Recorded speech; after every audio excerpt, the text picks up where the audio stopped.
Derek Lansing thought he was untouchable. Standing in that cramped soup kitchen, his $3,000 suit pressed perfect. His phone held high, recording his moment of accountability.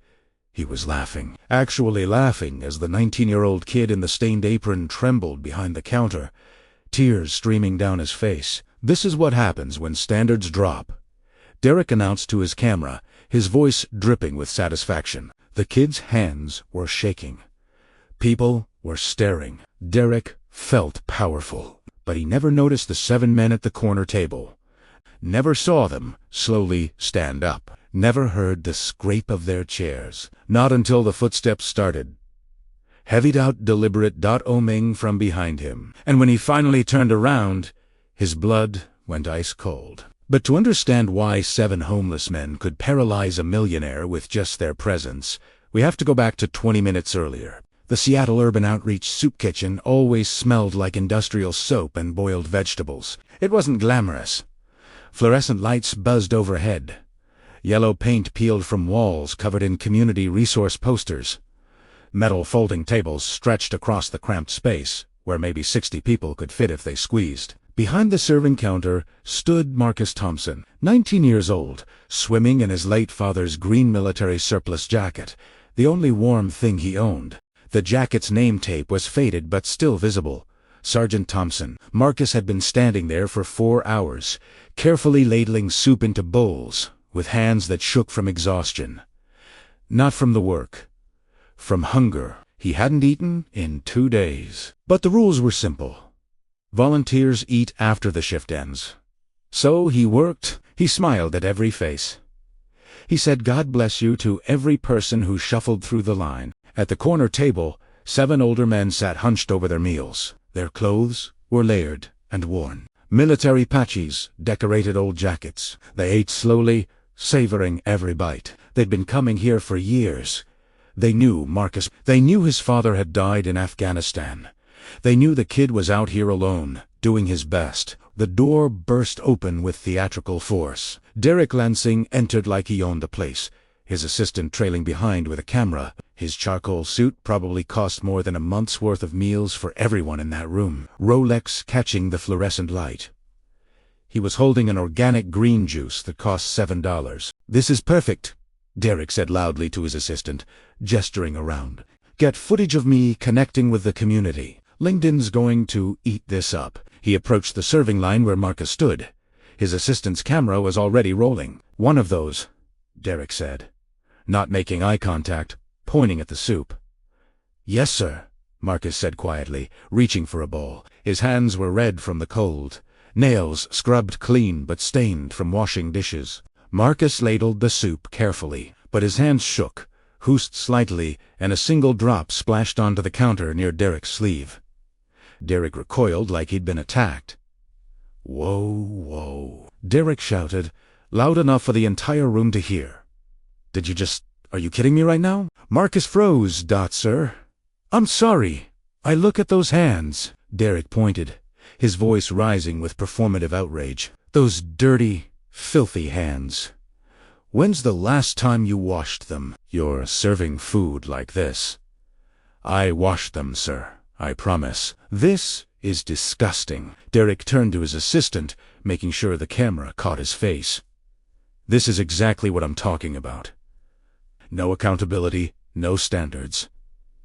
These places claim to help people, but they can't even maintain basic hygiene." The room went silent.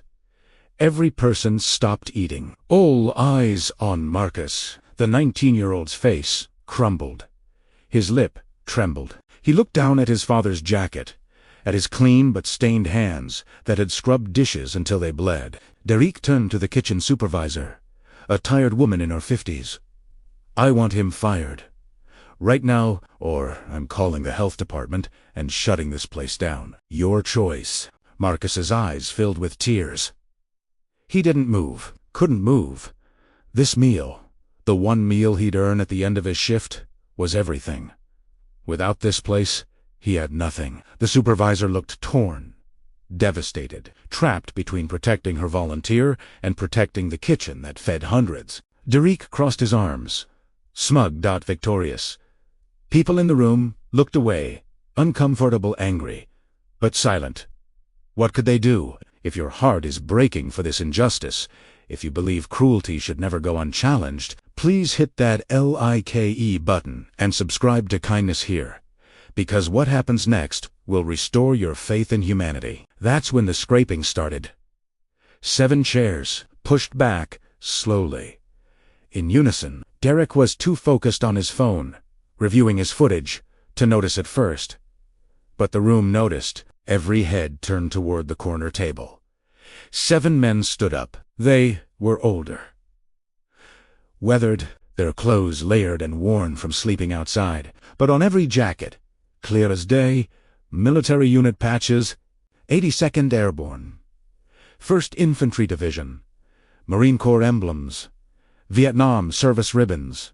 They didn't say a word. They just started walking, slowly, deliberately, their boots heavy on the tile floor. The man in front was Sergeant Mills. 67 years old, silver beard, Purple Heart pinned to his tattered jacket. He gripped his cane with one hand. With the other, he pointed directly at Derek.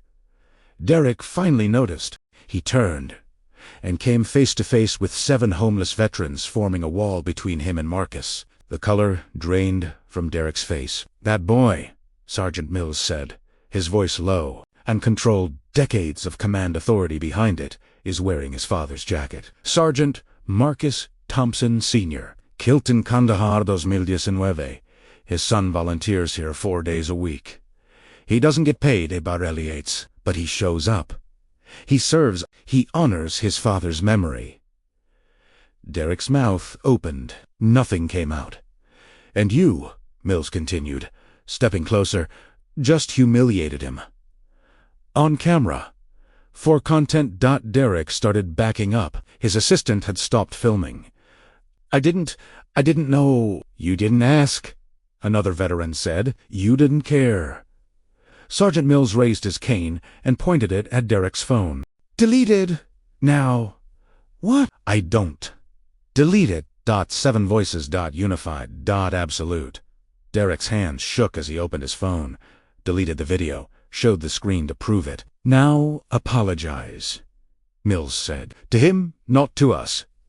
Derek turned to Marcus, who was still frozen behind the counter, tears on his face. I'm sorry," Derek whispered. "I was wrong. Completely wrong." Mills nodded toward the door. "Leave Don. Come back. And if we ever see that video posted anywhere, we'll make sure every veteran organization in this city knows your name." "Understood." Derek practically ran for the exit, his assistant scrambling behind him. The room erupted in applause. Sergeant Mills walked to the counter and put his weathered hand on Marcus's shoulder. "Your father would be proud of you, son." Marcus broke down sobbing. The other veterans surrounded him, not in judgment and protection. Sometimes justice doesn't need a courtroom. It doesn't need violence. It just needs people who refuse to look away. People who remember what it means to protect those who can't protect themselves. Marcus finished his shift that day, and when he sat down to eat his meal, 7 veterans sat with him, like a family. "Now we want to hear from you. Where are you watching from today? Drop your city in the comments. And here's the real question. What would you have done in that moment? Would you have stood up? Stalled?